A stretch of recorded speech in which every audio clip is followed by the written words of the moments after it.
Hi friends, welcome to my channel. Alternative thinking అనేది ఈ రోజుల్లో చాలా ఇంపార్టెంట్ అండి.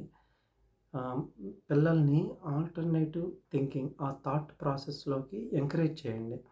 సపోజ్ ఇంట్లో చిన్న పిల్లలు ఏదైనా పని చేసేటప్పుడు దాన్ని ఎప్పుడు మనం పెద్దవాళ్ళు చూసే దృష్టిలో కాకుండా ఇంకో డిఫరెంట్ వేలో ఆ పని చేయబడితే పెద్దలు ఊరకనే అరుస్తా ఉంటారు. "రేయ్! అట్లా ఎందుకు చేస్తున్నావు? అది పాడు చేస్తున్నావు. ఏ అది అట్ట చేయకూడదురా." అంటే ఏందంటే, పిల్లలు ఎప్పుడు గూడా వాళ్ళకి ఒక బౌండరీస్ అనేవి ఉండవు. సో, దే విల్ థింక్ ఫ్రీగా వాళ్ళు ఎలా పడితే అలా థింక్ చేయగలరు. మనం పెద్దవాళ్ళు ఏంటంటే, ఒక పద్ధతిలో అలవాటు పడి ఉంటారు. సో, ఈ పని ఇలానే చేయాలి. ఇంకో విధంగా చేస్తే ఇది తప్పైతేమో, ఇంకో విధంగా చేస్తే ఇది పాడైపోయిద్దేమో. కానీ పిల్లలకి అలా ఉండదు. వాళ్ళు వాళ్ళకొక బౌండరీ అంటూ లేదు. ఫ్రీగా థింక్ చేయగలరు. అది ఒక దేవుడిచ్చిన వరం. ఒకవేళ పిల్లలు గనక అలా చేస్తుంటే థింక్ చేస్తారు. డిఫరెంట్ వేలో చేస్తుంటే వాళ్ళని డిస్కరేజ్ చేయొద్దండి. కోప్పడొద్దు, డిస్కరేజ్ చేయొద్దు. చూడండి. చూస్తే ఒక్కోసారి వాళ్ళు చేసేవి మనకి చాలా ఆశ్చర్యంగా ఉంటాయి. వాళ్ళు సక్సెస్ కూడా అవుతారు. ఆ వేలో చేసి వాళ్ళు సక్సెస్ కూడా అవుతారు. అప్పుడు మనం అనుకుంటాం, ఓహ్! ఈ ఐడియా మనకు రాలేదే అని అనిపిచ్చిద్ది. ఇలా చేసి కూడా ఇది చేయొచ్చా అని అనిపిచ్చిద్ది. లేదంటే బాగా చేశాడే, ఇంతకుముందు నేను ఇలా ట్రై చేయలేదు. మనం ఎప్పుడు ఇదే పద్ధతిలో చేస్తా ఉన్నాం ఇదే పనిని. ఇలా అనిపిచ్చిద్ది. సో, ఆల్టర్‌నేటివ్ థింకింగ్ అనేది ఎప్పుడు కూడా ఎంకరేజ్ చేయండి. పిల్లలు కోప్పడొద్దు.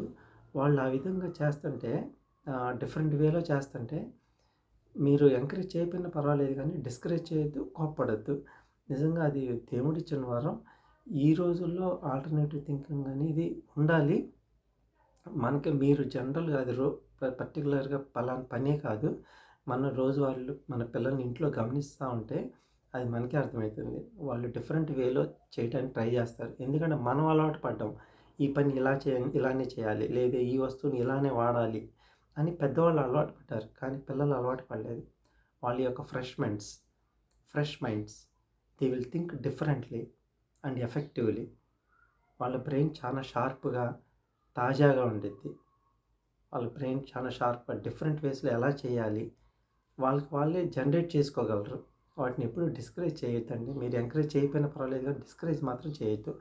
ఆల్టర్నేటివ్ థింకింగ్ ఎప్పుడు కూడా ఒక ఎఫర్ట్ మన మైండ్‌లో ఒక ఎఫర్ట్ వల్ల జనరేట్ అయ్యే థాటే ఆల్టర్నేటివ్ థింకింగ్.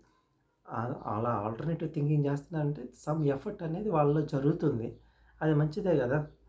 అది రేపు ఇంకొక వేలో ఉపయోగపడొచ్చు. లేదా ఇంకొక సిట్యుయేషన్‌లో ఉపయోగపడొచ్చు. సో, పెద్దవాళ్ళు ఎప్పుడు గూడా పిల్లల్ని అలా కోప్పడదు. ఒకవేళ ఏదన్నా ట్రై చేస్తుంటే ఆ అవకాశాన్ని మీరివ్వండి. అర్థం చేసుకోండి. ఆ అవకాశాన్ని వాళ్ళకివ్వండి.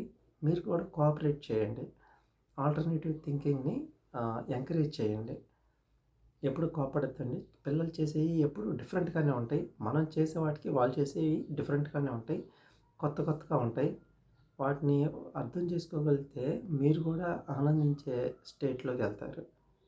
నా వీడియోస్ కనుక మీకు నచ్చితే లైక్ చేయండి, షేర్ చేయండి, సబ్స్క్రైబ్ చేయండి.